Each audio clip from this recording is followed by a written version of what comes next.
What's up, ladies nakipag sa all black, readiness sa trap. Marisag sa inyo mga kapok sa Ider nga, meron nga tayong tropang parating ngayon at nakikipag-swap siya sa atin ng mags dito sa ating bagong alaga. Ang mags na ipapalit naman niya ay RPF1. Tingin ko naman babagay sa kanya kasi nagdadalawang isip ako. Gawa ng, siyempre parang di ko sure eh. Ito kasi yung daladalang mags niya. Nag-isip ako kung bibitaw ako. Pogi din naman yung mags na nakakabit. Hindi ko lang sure kung babagay din yung RPF1. Pero tingin ko babagay naman yung RPF1. Gawa ng silver yung kulay niya. Tapos silver din yung RPF1. At kamukha ng alaga natin nito, si Antero. Parehas ganyan na ganyan RPF1. Eh, nakipag-swap siya. Kaso sabi ko, testing na lang muna natin. Test fit muna. Baka mamaya eh, hindi natin matipuhan ang magiging tindig ng ating bagong alaga. Eh, di okay na ako. Eh, try na natin. Testing, ayun, pero papunta na dito si Boss Matthew. Ano, ang ating alaga. Talaga man napaka-pogi niya dito sa mags niya na Rega Master Evo. Ewan ko nga lang, basta hindi ko lang sure kung original o ano. Pero pinagtataka ko rin, ang daming may gusto mag-swap nitong mags na to. Ayan yung mga nag-chat sa atin about sa mags na to. Puro gusto i-swapping sa mags na to. Hindi ko lang sure kung ano meron dito sa Rega Master. Size 15 naman to. 4 holes. Hindi ko lang sure. Pero try din natin yung RPF1 pero tingin ko babagay dito yung RPF1 eh. Ay buti na lamang din nga may padala si Papang ganto. Yan, pang kalas-kalas natin ng gulong, power tools. First time nga natin gagamitin ito. Ay sadya naman bagong-bago pa siya, hindi pa siya nagagamit.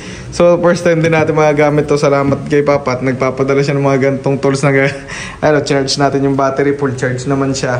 Pero syempre ating ilalabas muna itong alaga natin na si Luna. So hindi na nga pala sa atin to si Luna, nabenta na natin to. Kaso nga lang iniwan uli sa atin ng may-ari to at sasampa na ng barko. Ayun, pinapahanapan uli sa atin ng buyer tong si Luna natin. Gawa ng magtatagal siya sa barko, mga 9 months uli. Wala daw grahe sa kanila, kaya dito na muna habang wala pang buyer. Under natin si Luna at ilalabas muna natin at dito tayo magbabaklasan sa loob. Ayan, cold start ni Luna. 1, 2, 3. Shock turbo nga pala, tapos naka hot exit, kaya tunog kalabaw talaga eh. Ay. Ayan, habang nililipat nga natin, yan na si Boss Matthew. Ayan na. Lilipat lang natin ang parkingan tong si Luna. Ayun na, ang napaka-poging bigote. Uy, sana all maputi pa headlight. Grabe, so yun nga pala RPF1 yan. Ito nga pala yung RPF1 ni Boss Matthew, ha? Bagay. Sige, isipan ko pa nga kung nag-iisip nga ako kasi ito, nasanay na akong ito yung daladala niya sapatos eh. Pero subukan din natin to kung ano, pagkabagay. 195.55. Ayun, ay dere, nandun na si Boss Matthew, ang buhangero. Sana all ang puti pa ng headlight. Bago bili mo? Walastig naman, sana all. Ay, ang ating headlight naninilaw na, parang may hema. Lakas pa ng sounds Sadya pala nakaset up ang sound system na rin, pambuhangin, ano boss? Teka, papatayin muna natin na rin si Luna at napakaingay.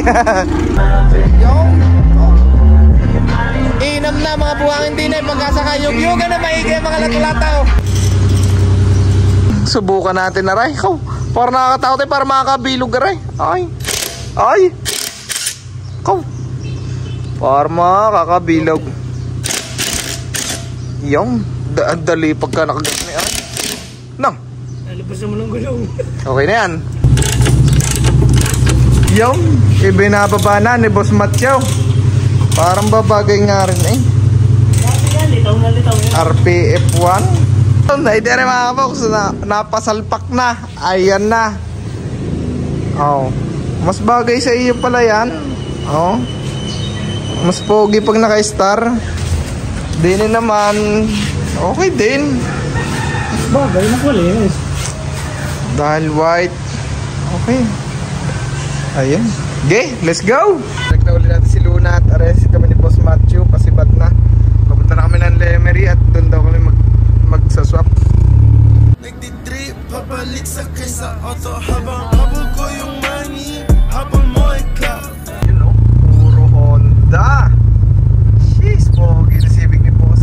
Ayun, ay dere, nandito na kami ni Boss Matthew. Ay kinakalas na. Ayan na. At the starting of the week. Yun na, nagkaroon pa ka ng kaunting aberya gawa ng tatlong gulong ng ating alagang are ay normal yung tornilyo, yung isa naka-special tool. Marni tayo ngayon ng motor. Nakahiram na yung motor. Okay, punta tayo kay Tire 1. Yan, hari na makahiram tayo kay Tire 1. Inay! Right, syempre dito tayo sa ating mga idol, Tire 1, yan. Alright, dito tayo kay Tire 1. Request tayo? Okay. Thank you kuya, thank you. Kakalas isang tornilyo lang eh. Naka-special tool pala. Yan ay balik yun. Hindi na, yung stock na lang. Ayun, alright. Naka-request tayo. Yan, kahit ako na lang pala magdaan mamaya. May dinner pa na daan mo, no? Ay, di din. Ayun, naka-request tayo kay Tire 1. Maraming salamat, Boss Tire 1. Balik na ulit tayo. Awa ng Diyos, makakalas na. Talaga nagpahirap, naka-special tool yung isa. Yan na. Patay, sana. Mali ay.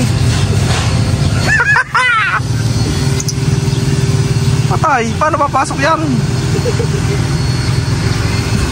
Mali. Baka kulang lang din sa diin, parang yung kanina. Ay. Kahit anong dating eh. Ay, maliit. Ayan na, okay na ang ating bagong unit. Ayan, nakasalpak na mags. At yun, ang kay Boss Matthew, ginagawa na doon, tapos na din. Yes. Bilay mo ulit. Ayan na, parang magkakaproblema tayo dito ha. Okay, pabalik. Wow, grabe, sakto. Saktuan, boss. Ay, sakto. Ewan ko lang din talaga pagka may sakay. Sana hindi siya saya din. Isakay muna, testing muna natin. Get, strong. Ay dere, Boss Matthew, paano? Muna ako. Thank you very much. Ayun, ang kay Boss Matthew. Napakabit na eh. Mas bagay nga sa iyo pala puti.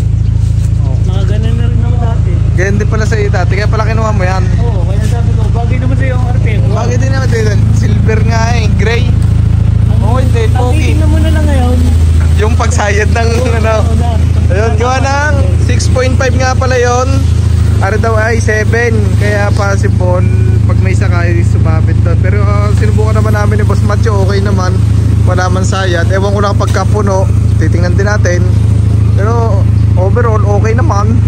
Pero pogi nga, bagay, RPF 1. Alright, pauwi na nga tayo. At yan si Boss Matthew nasa likod natin. Ayun, na-obserbahan lang natin kung sasayad. Pero awa naman ng Diyos, hindi sumasayad. So ayun na nga pala mga kapoksader rin. Natapos na nga natin, nakapag-swap na nga tayo ng mags kay Boss Matthew. Papasalamat ako kay Boss Matthew. At yan, at dinig kay Boss Tire 1. Yan, nandito, nakadalala lang kay Boss Tire 1. Yan, sorry, napakasan ni Boss Tire 1. Pinahiram tayo ng tools kanina para makalas natin yung special tools. Kaso hindi rin nga pala umubra. Kaya pinadala ni Boss Tire 1 yung isa niyang tao doon. Maraming salamat kay Kuya. Pinabaklas natin. So yun, doon nga natin na-discover na haros pala yung isang lug nuts nito. At yun natin isunod ay papagawa yung lug nuts. Sa ngayon, uwi muna